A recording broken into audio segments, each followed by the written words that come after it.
Hello. I'm hoping we're live. It's me, it's Kat, and it's Thursday at 3 o'clock here, Paris time. So that means it's Chat with Kat. Hello. And I'm hoping there's going to be a few of you pop in live, but if you're catching me on the replay afterwards, I am so grateful that you're spending the time to listen and check in and be here with me talking about not giving a crap. Woohoo! In fact, we're going to celebrate not giving a crap. And the reason I want to talk about this today is there is so much that we care about too much in this world as humans, especially as women, especially as empaths, especially as us caring, lovely people who are connected in this world and we feel everybody's pain. But when we get to a point where we can actually say out loud, I care deeply, but I also don't care. This is when magic starts to appear in our world. And I was triggered actually to talk about this today because I've just set live on my website at uninvented.life my brand new About Me page. And one of the statements in my vibe section is that I care deeply, but I also don't care. And so I thought this would be a perfect place for us to come together and talk about that moment where we can stop giving a crap, where we just don't need to care as much, and how we can filter that out and how we can actually come into this space where it's okay. So there was a time, I'll tell you, there was a time, I don't know how many years ago it was now, probably, so it's scooting back in my head, probably going back to 2015, 16, that sort of time. And I was in business with a really amazing friend of mine, Becky Walsh, and we had set up a business where we were offering a platform to do online courses.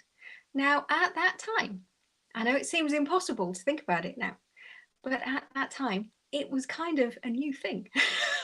Weren't many people doing it.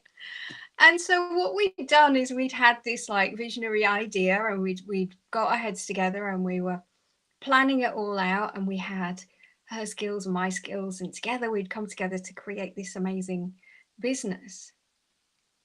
And what happened was, because it was so new, because it was so revolutionary to the people that we were taking this service to, it was really difficult. It was really, really difficult to get the people that had said, yeah, that's a great idea, I'd love to do a course, to actually get into a mindset of being able to create what was needed to put the things together. And so I'd got myself in a bit of a tiz. I was not the Zen person that I am now. Most of the time, I try to be. But I remember walking through the forest one day and it was absolutely tipping it down with rain, like properly drenched with rain. And I suddenly realised that I'd lost all my give a crap. There was this moment where I was looking at myself and I was going, I don't feel that anymore. I don't know where is it? It's gone. And what I'd been doing is I had been working on myself a lot. Been working on this for a while, you know. This old bird's worked hard at herself. So I'd been asking and I'd been delving into and I'd been uncovering all of these reasons why I felt it was my responsibility to hold all of the give a craps of everybody else. And yes, we are all born into a lineage, into a family, into belief systems, into structures, all of this layered on, layered on, layered on, layered on, layered. We've talked about this before, in every level of belief, creating a solidity of who we believe that we're supposed to be. So what had happened is I'd obviously got like to a moment in that Kaplunk game where I'd pulled out a pin and everything had gone, and the give a crap had just released. It had gone. And at that time, I made a film about it and I shared it with a group that I was in. And it was hilariously funny. I was literally walking through the rain, just absolutely covered, going, I've lost my give a crap. I don't know where it's gone. But it's bloody marvellous. It's really good. And it kind of made me think about, if we had this limited number of things in this world that we could care about, how many of them would we actually choose to care about? And what are the things that we choose to care about that are actually really, really important to us? And if we can start in that place, it then becomes really easy to select the things that actually, if I was going to donate one of my give a craps to that, what am I depriving myself of giving a crap elsewhere? And so everything comes in full cycle. And there's a really great book that came out not long after from Mark Manson, talking about the subtle art of not giving a fuck, I think is what it was called. And it's just exactly the same thing. You know, if we actually take personal responsibility for the things that we're choosing to care about, then that actually creates a recognition in us in that moment where we take full responsibility for ourself, our presence, our being, our becoming, our unfolding in this world.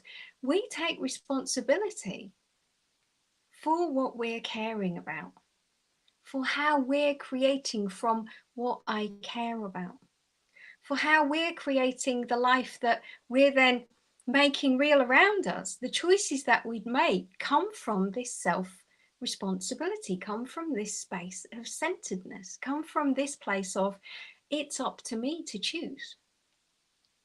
And when that becomes apparent, when we settle into that, the other thing that happens is we also have this recognition that everybody else around you also has to take personal responsibility for their own stuff.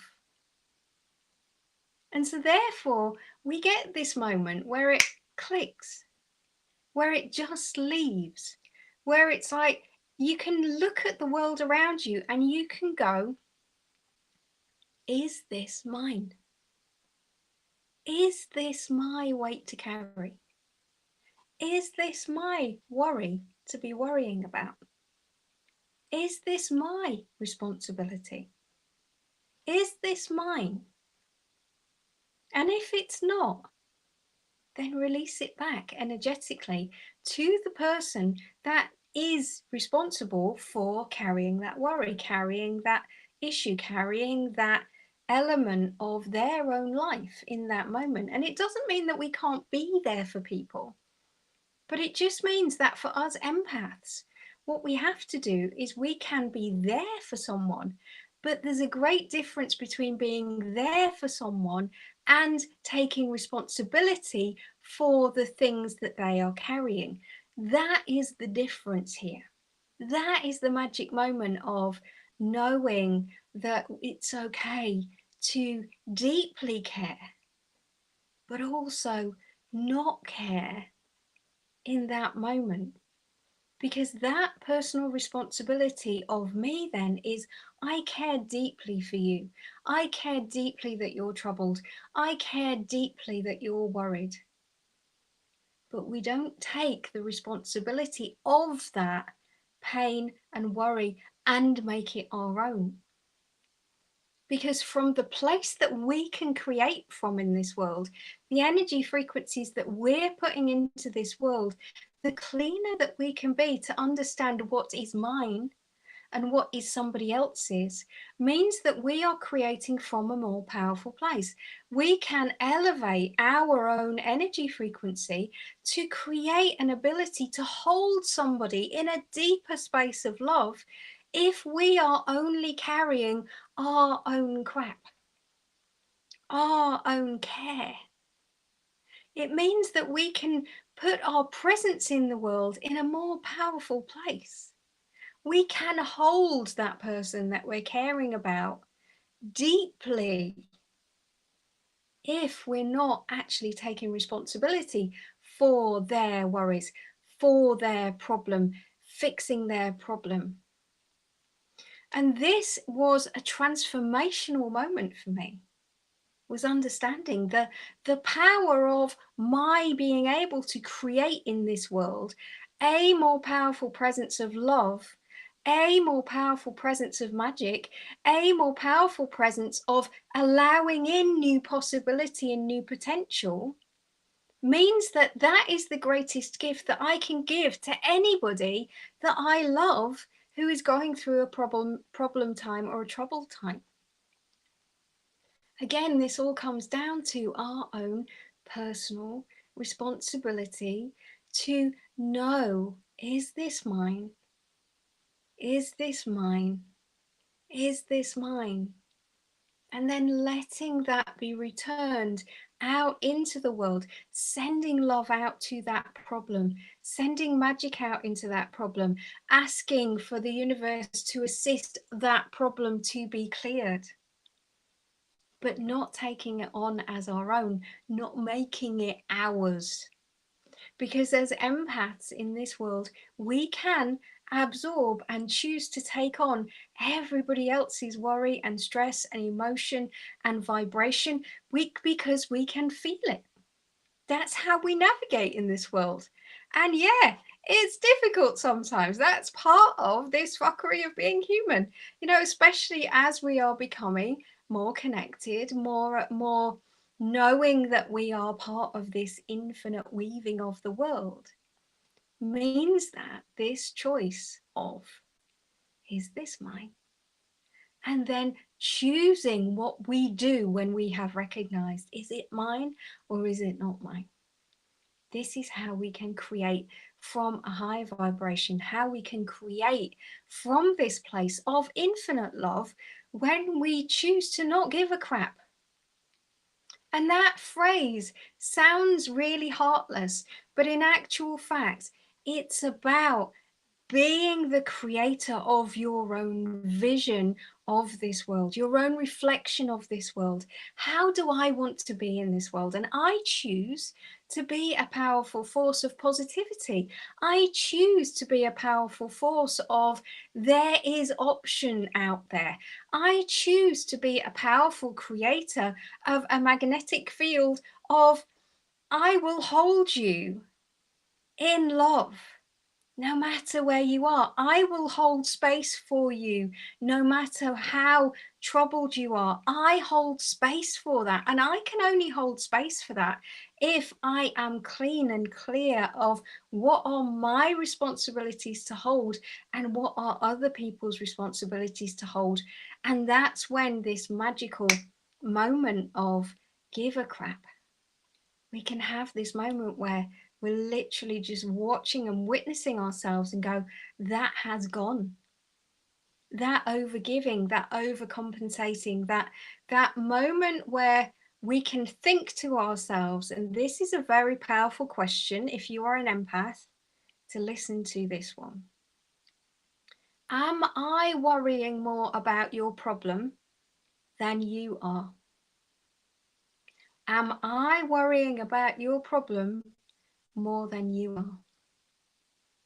And that is a magical moment where you can go, oh, crap-a-doodles, look at what I am in here.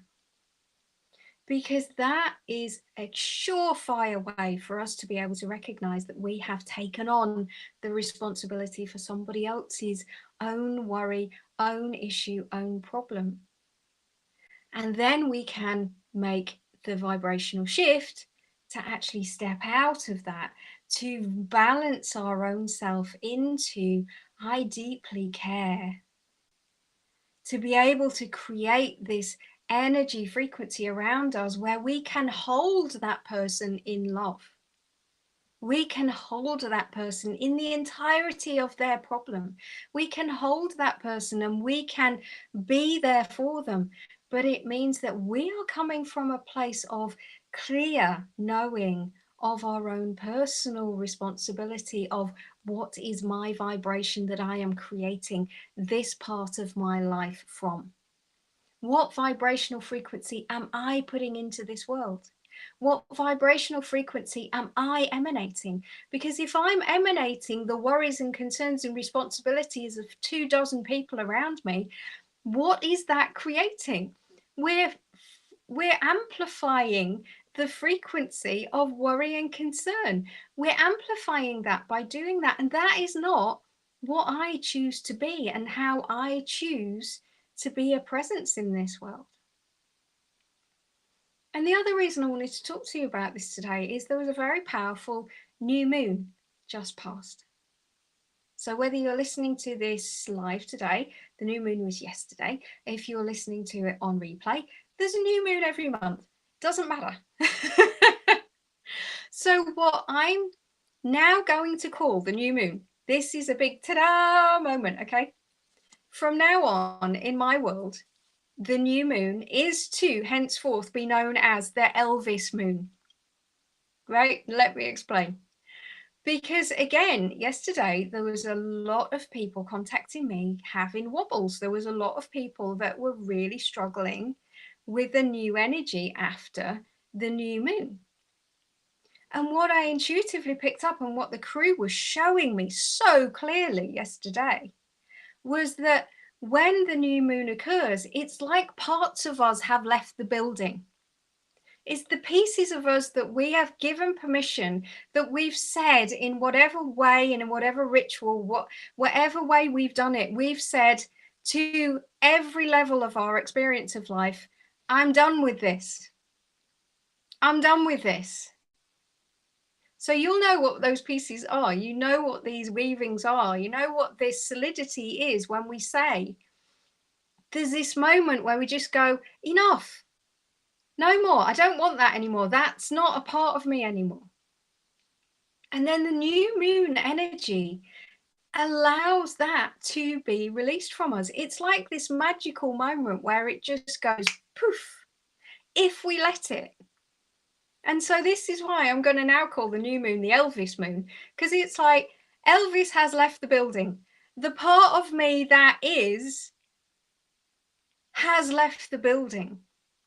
And I think we can come after the new moon when we're in this state of like, I feel a bit weird, and just literally put your hand on your heart and go, the part of me that has left is, and speak out that part of you that has left the building. Because I guarantee if you have made an energetic decision of choice at every level of who you are, that I am done with this, then it will be released. It has no choice but to be released. And the new moon is a really powerful time of transformation where this can be allowed to happen. So you heard it first. Elvis Moon, now the new moon. Elvis has left the building. The part of me that is has left.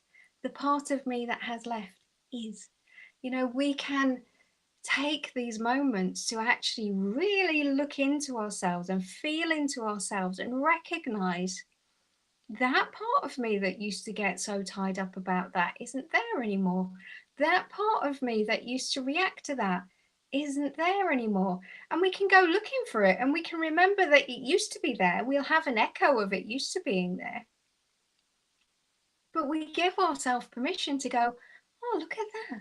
Wow, that's left the building. That's gone. And there's this huge amount of difficulty which is embedded into us now of it takes such a long time to unweave this. It takes such a long time. I've been like this for 20 years. It's going to take 20 years to get rid of. That is not the paradigm of now.